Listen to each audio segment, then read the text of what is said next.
Hello students, कैसे हैं आप लोग? Welcome to this session.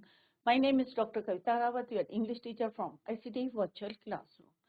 Today we are going to continue our previous poem, that is trees, written by Adrienne Rich. तो जैसे हमने पढ़ा था कि पोएटेस ने यहाँ पे किस तरह से ट्रीज को जो है रेफर किया था, किसके लिए? वुमेन के लिए, फीमेल्स जिनके लिए रेस्ट्रिक्शंस हैं, घर में रहना है, बाहर नहीं निकलना है. बट नाउ जितनी भी फीमेल्स हैं, वुमेन है, they wanted to go out. क्यों जाना चाहती हैं? क्योंकि उन्हें ये रेस्ट्रिक्शंस नहीं है और जो कमी है इस वर्ल्ड में उसको वो फिल करना चाहती हैं. They want to go out from inside the house. Clear? तो यहाँ ट्रीज के थ्रू किस तरह से, चाहे छोटे हैं चाहे उसके कोई ब्रांचेस हैं, जो पार्ट्स हैं, किस तरह से वो स्ट्रगल करती है to go out in the forest. जो फॉरेस्ट एम्प्टिंग हो गए हैं वहां पे जाके वो मिलना चाहती हैं.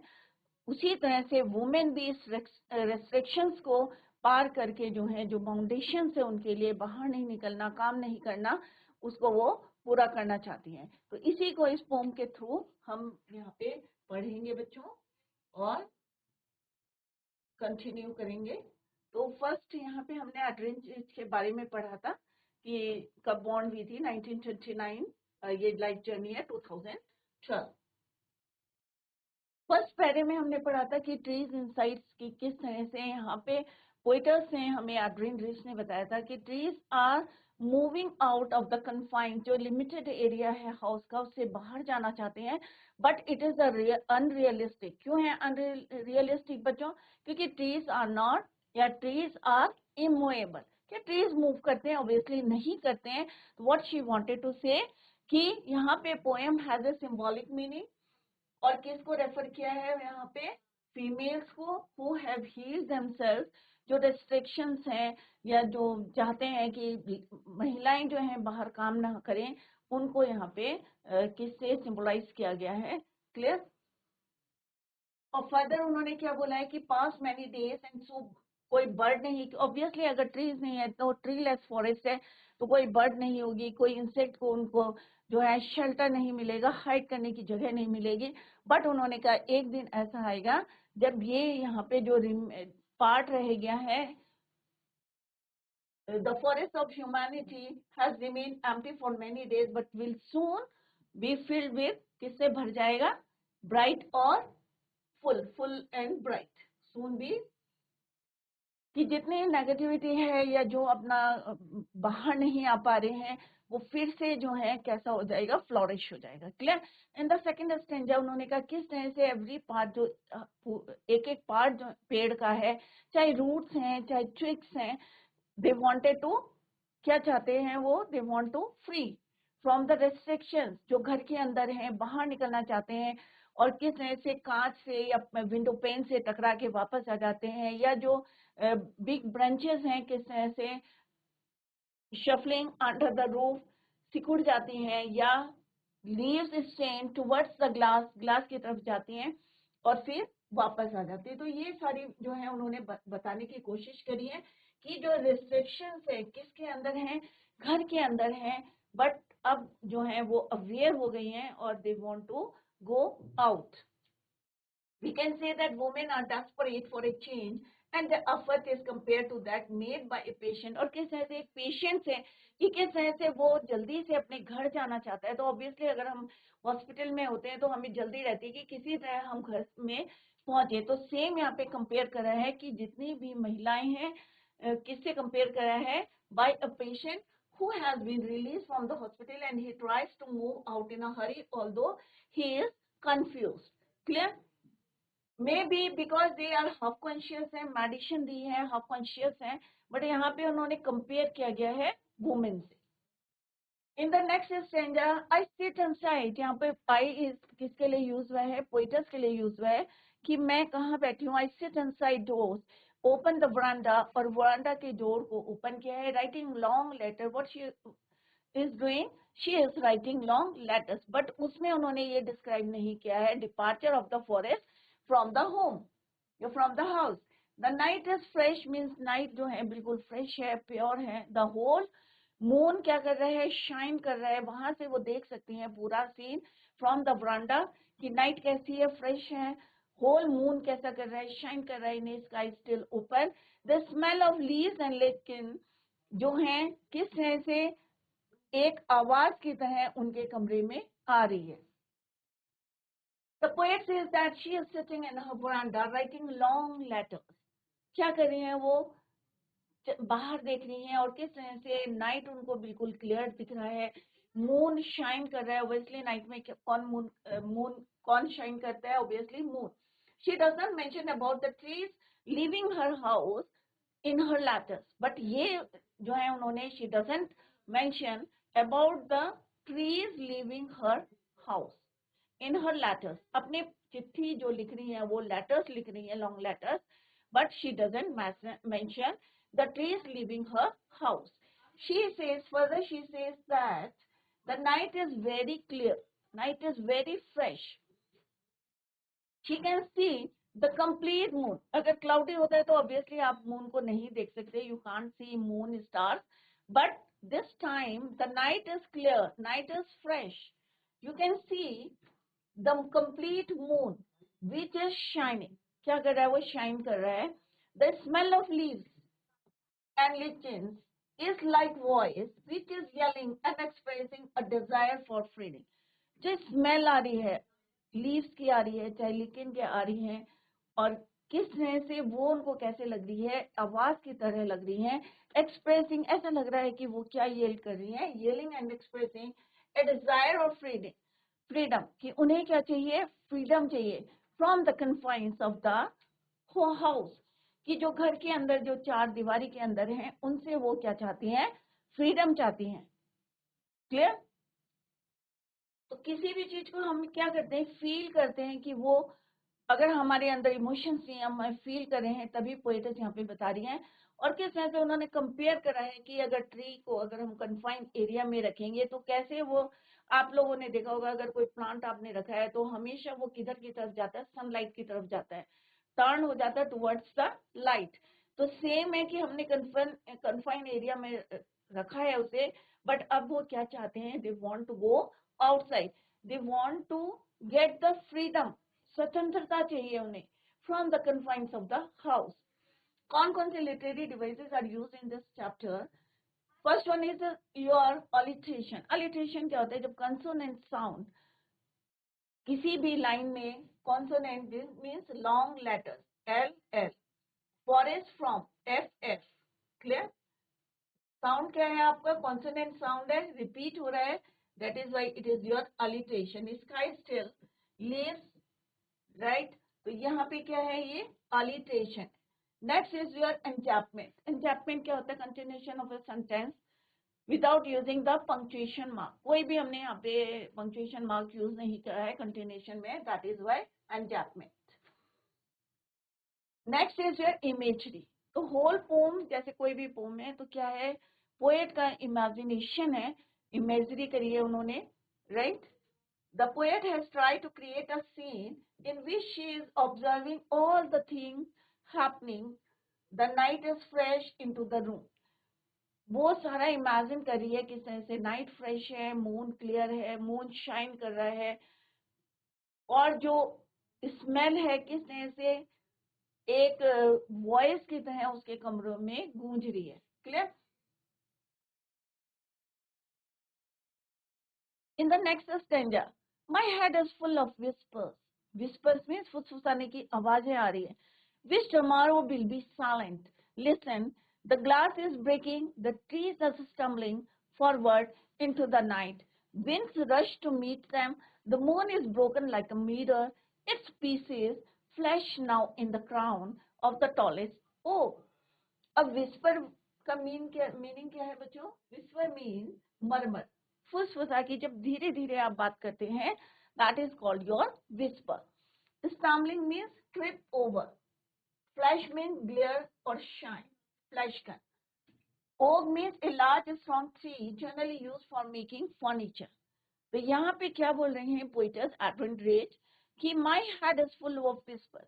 उन्हें जो है ये आवाजें आ रही है कि वो कहाँ जाना चाहते हैं, बाहर जाना चाहती हैं, कोई भी, चाहे प्लांट्स का कोई भी पार्ट है, चाहे वो ब्रांच है, चाहे वो ट्विग्स हैं, चाहे लीव्स हैं, they want to go out to meet the forest. जो एम्प्टीड हो गया है, एम्प्टी हो गया है फॉरेस्ट, उसमें वो मिलना चाहती हैं। अब यहाँ पे वो कह रही ये आवाजें जो हैं उनको कैसी लग रही हैं, एक वॉइस लग रही है, आवाज लग रही है, विस्पर हो रहा है, my heart is full of whisper, आवाजें आ रही हैं। Wish tomorrow will be silent, may be कल वो क्या हो जाएगा, शांत हो जाएगा। ये पोएट को लग रहा है कि इस समय जो है, जो गूंज रही हैं, आवाजें आ रही हैं, maybe will be silent tomorrow. The glass is breaking, अब यहाँ पे क्या कह रही है, सुनो, listen, the glass is breaking. Glass is breaking means जो विंडो पेन है, जो विंडोज है, वो बेबी क्या हो रही है, टूट रही है। The trees are stumbling forward, और जो ट्रीज है, जो ब्रांचेस हैं, वो भी आगे बढ़ने की कोशिश कर रही है, और एक ऊपर जो है किस तरह से स्टम्बलिंग कर रही है, trip over into the night. और ये सब कब चल रहा है, नाइट में चल रहा है। और जो हवा चल रही है वो भी उनसे मिलने के लिए क्या करिए, winds rush to meet them. The moon is broken, तो ये वर्ड बाय वर्ड जो है अभी हम मीनिंग पढ़ रहे हैं, उसके बाद हम इसको किससे करेंगे इंटरप्रेट, फीमेल से। The moon is broken like a mirror, और जो मून है वो कैसे हो रहा है, टूट रहा है, ब्रोकन लाइक अ मिरर, जैसे शीशे की तरह। It's pieces flash now in the crown of the tallest tree, और जो बड़े बड़े पेड़ हैं उसके ऊपर ऐसा लग रहा है इसके पीसेस क्या हैं, एक ताज है, क्राउन है। क्लियर। हर हेड, तो यहाँ पे कंपेयर कर रहा है लाइक, तो यहाँ पे क्या है, सिमिली है, क्योंकि यहाँ पे कंपेयर कर रहा है by using the word like.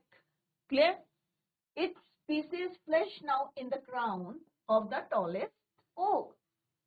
यहाँ पे पोइटस क्या कह रही हैं कि हर हेड इज मीन्स, यहाँ पे पोइटस कह रही है एड्रेन कि उनका हेड क्या है, is full of the slow sounds. Whisper means slow sounds made by the trees which are desperate to move out. जो बाहर आने के लिए क्या कर रहे हैं, रश कर रहे हैं, बाहर आने के लिए मूव कर रहे हैं, डेस्परेट हैं to move out. These sounds will not be heard the next day.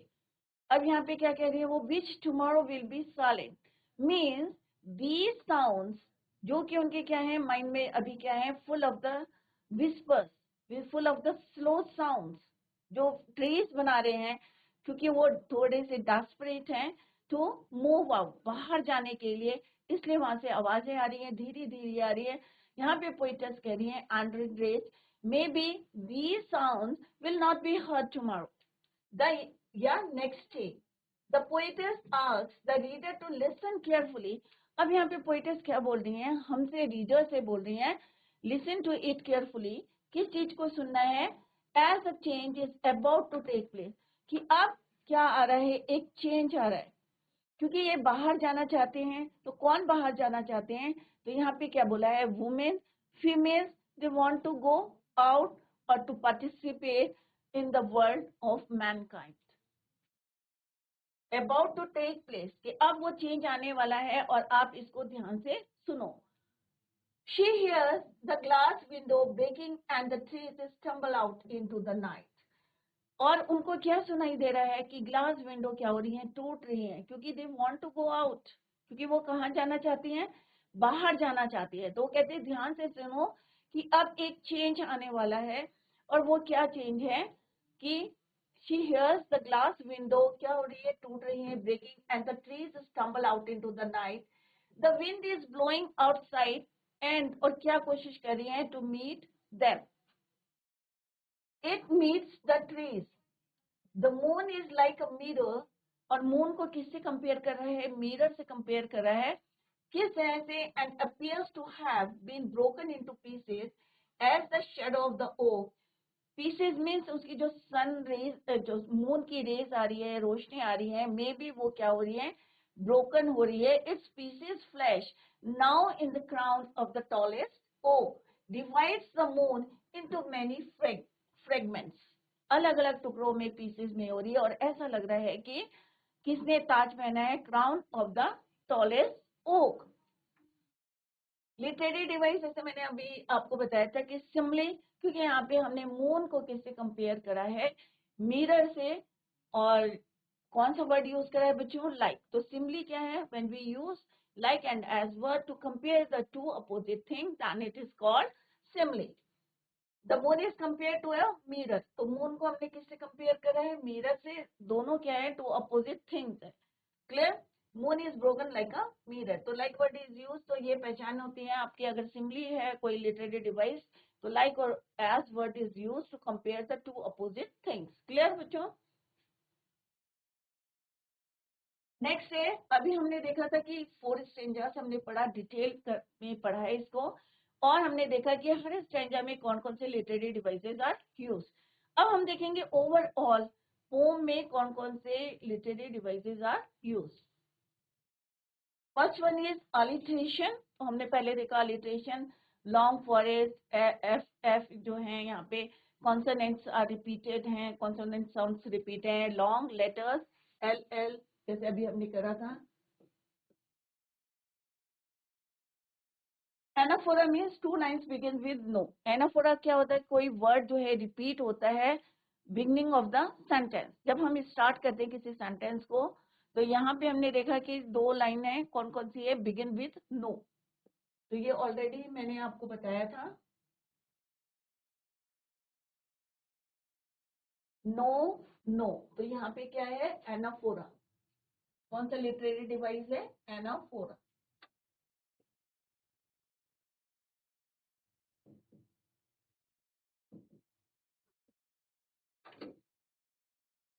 Clear. No no, same word repeat हो रहा है। स्टार्टिंग में देखना है आपको, बीच में नहीं देखना है, राइट।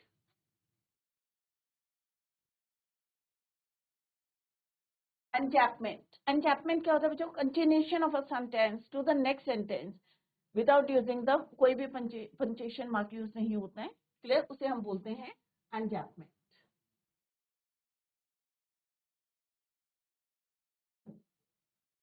इमेजरी, द ट्रीज, जैसे हम भी हमने पढ़ा कि क्या है, the trees are moving out into the forest. ये क्या है, इमेजिनेशन है, इमेजरी। पर्सोनिफिकेशन, जैसे हमने पढ़ा है कि कोई भी हम अगर ह्यूमन करेक्टरिस्टिक को या क्वालिटी को यूज करते हैं फॉर नॉन लिविंग थिंग्स और for animals, then it is called personification. तो यहाँ क्या है, सन बरी इट्स फीट। तो सन के फीट नहीं होते हैं यहाँ पे, सन को पर्सोनिफाइड किया गया है, हैज बीन पर्सोनिफाइड।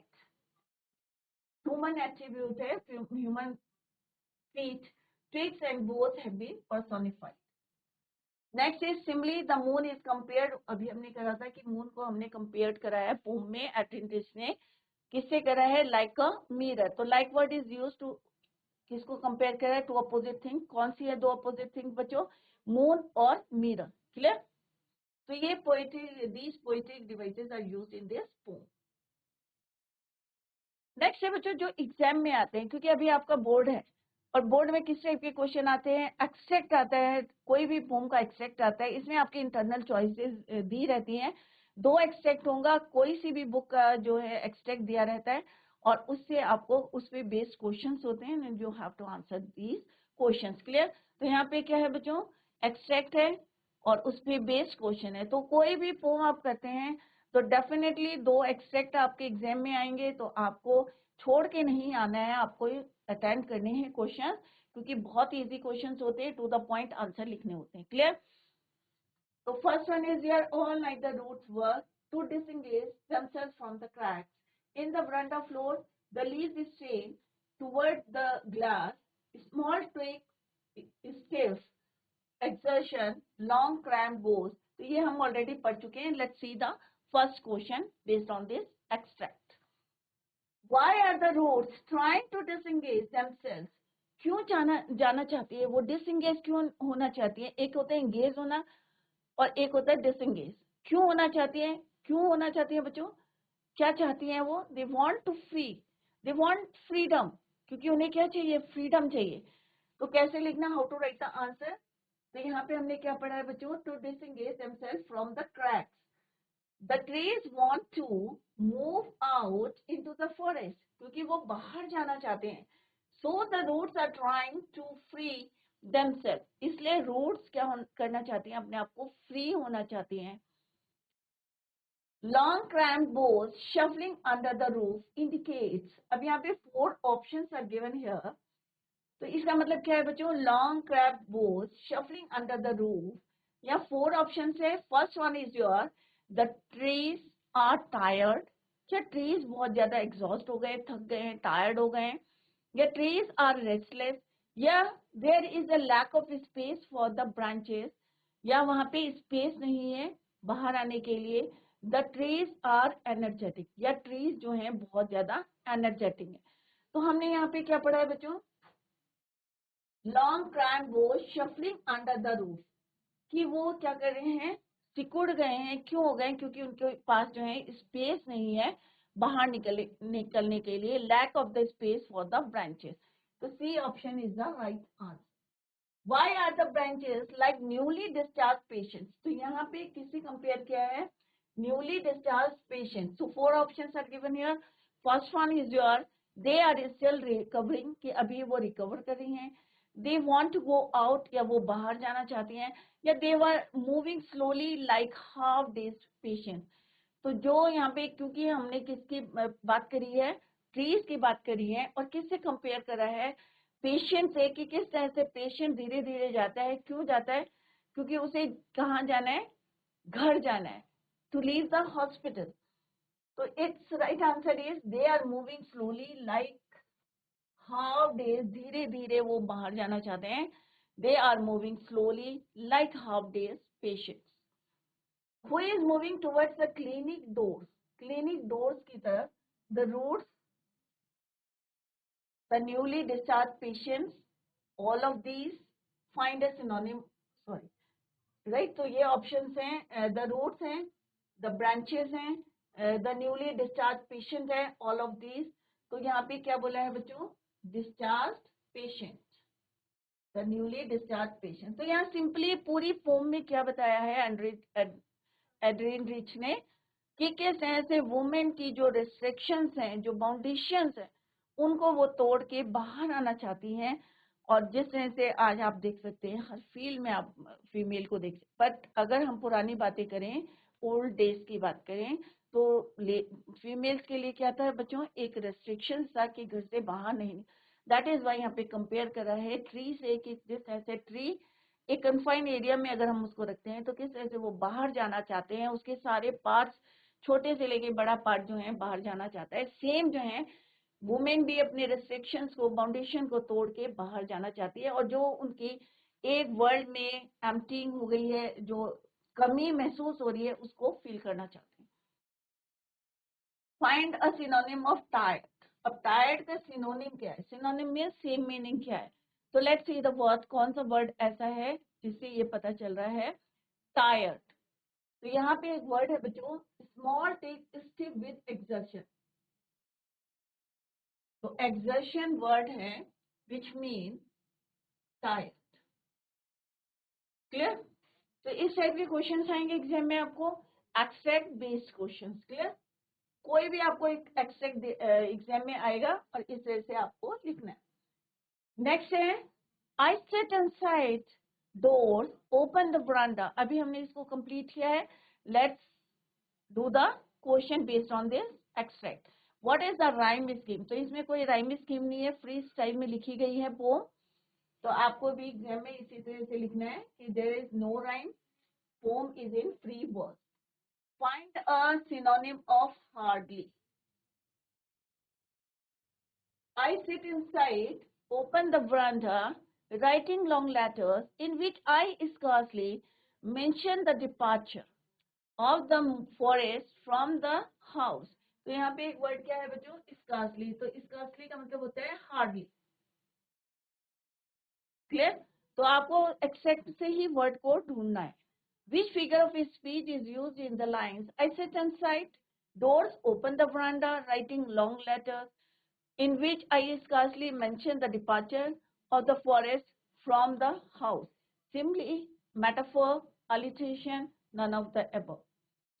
तो यहाँ पे हम देखते हैं बच्चों कौन सा poetic device is used. I sit inside, door open to the veranda, writing long letters and which I scarcely mention the departure of the forest. तो इसमें कौन सा बच्चों? alliteration, long letters. L क्या हुआ है यहाँ पे? रिपीट हुआ है साउंड, लॉन्ग लेटर्स. क्लियर? तो यहाँ पे कौन सा है? alliteration. The smell of leaves is compared to. अब जो स्मेल ऑफ लीव्स किससे कंपेयर करी है एड्रिन रिच ने? रूम से, वॉइस से, ट्री से या रूट से? किससे करी है बच्चों? तो यहाँ पे देखो क्या लिखा है बच्चों, smell of leaves still reaches like a voice. कौन सा वर्ड है यहाँ पे? Like a voice. तो it's right answer is your voice. तो B option is the right answer. तो टू द पॉइंट होता है बच्चों. आपको जो है मैक्सिमम मार्क्स जो है you can gain in the poetry section. Poetry section में आप जो है ज्यादा से ज्यादा नंबर ले सकते हैं. क्लियर? फुल मार्क्स मिलेंगे बच्चों अगर आपका आंसर सही होगा. Next is your my head is full of whispers which tomorrow will be silent. Listen, the glass is breaking. The trees are stumbling forward into the night. Winds rush to meet them. The moon is broken like a mirror. Its pieces flash now in the crown of the tallest oak. अब first question क्या है बच्चों? Why would the whispers means धीरे धीरे बात करना, be silent tomorrow. क्यों ये silent होगा? तो what is the answer बच्चों? क्या आंसर होगा इसका? क्या आंसर है? The whispers will be silent because, क्योंकि ट्रीज विल मूव आउटसाइड. जो ट्रीज अभी कन्फाइंड एरिया में है वो कहाँ चले जाएंगे? बाहर चले जाएंगे. दैट इज वाई यहाँ पे लिखा है whispers be silent tomorrow. Outside to the forest. Clear? Why are the trees stumbling? Trees जो है क्यों स्टम्बलिंग करेंगे? Trees are stumbling because they hurry to move outside after breaking the glass. Glass को तोड़ के वो एक जो है जल्दी जल्दी कहाँ जाएंगे? बाहर. Which word is the stanza means the same as quite. तो वर्ड यहाँ से आपको साइलेंट, क्योंकि यहाँ पे कौन सा वर्ड है बच्चों? साइलेंट. तो silent means quite. Which poetic device has been used in the sixth line of the stranger? Sixth line में कौन सा वर्ड है? तो ये आप पोम में देखेंगे आप, sixth line.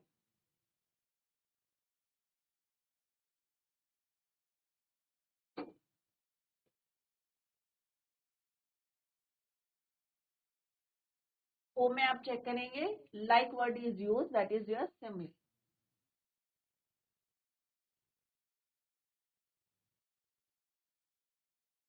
Like word use हुआ है क्योंकि यहाँ पे मून को क्या बोला है? Like a mirror.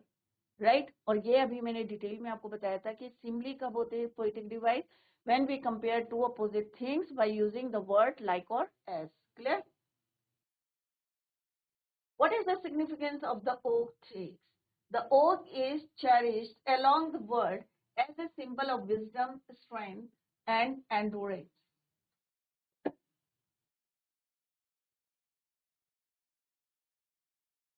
Next है बच्चों, the leaves strain toward the glass, small twigs stiff with exertion, long tram bows shuffling under the roof like new discharged patients, half days moving to the clinic doors. Now come to the first question, that is your, why do the leaves strain towards the glass? The leaves strain towards the glass to escape their captivity. तो यहाँ पे है बच्चों, what are the branches compared to? Branches को किससे compared करा है? Patient से. What is the figure of speech in like newly discharged patients? तो यहाँ पे क्या है? Like word is used, that is why कौन सा poetic device होगा? Simile. Next है बच्चों, which word means the same as leaves? तो leaves क्या होती है बच्चों? Twigs. जो soft branches होती हैं छोटी छोटी, उनको बोलते हैं twigs. नेक्स्ट है बच्चों, किस टाइप के क्वेश्चंस आते हैं एग्जाम में? एक आता है आपका एक्सट्रैक्ट बेस्ड, जो ऑलरेडी हम कर चुके हैं. नेक्स्ट आता है आपका 20-30 वर्ड्स के आते हैं. उसमें भी आपको टू द पॉइंट आंसर लिखने होते हैं एंड डेफिनेटली आपको फुल मार्क्स मिलेंगे. Find in the first stanza 3 things that cannot happen in a treeless forest. अब यहाँ पे क्या पूछा है बच्चों, कौन सी 3 चीजें हैं फर्स्ट स्टैंजा में जो पॉसिबल नहीं है इन अ treeless forest. Second question है, what picture do these words create in your mind? Sun bury its feet in shadow. What could the poet mean by the sun's feet? Clear?